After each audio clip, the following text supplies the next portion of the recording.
علامات تقولك إن الدايت بتاعك غلط تماما وما ينفعش تكمل عليه.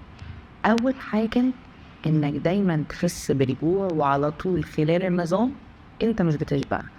تاني حاجة التعب والإجهاد والإرهاق والدوخة والصداع، دي برضو لو ظهرت لك يبقى الدايت اللي انت ماشي عليه ده غلط تماما.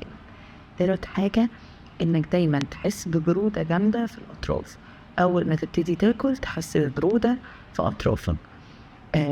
ورابع حاجة إن مودك يبقى سيء جدا أثناء الدايت ده، وتبقى حس إنك بجد عندك باد مود، وتبتدي تشتهي وكمان تفتكر أكل كده اللي هو أنا نفسي أكل كذا ونفسي أكل كذا، وتبتدي تفكر في الأكل كتير. ده كمان علامة من علامات الدايت الخاطئ. لو عندكم حاجة من العلامات دي يبقى انتوا بتعملوا دايت غلط، ولازم تعدلوا السلوك وطريقة الأكل وتمشوا على نظام صحي مظبوط.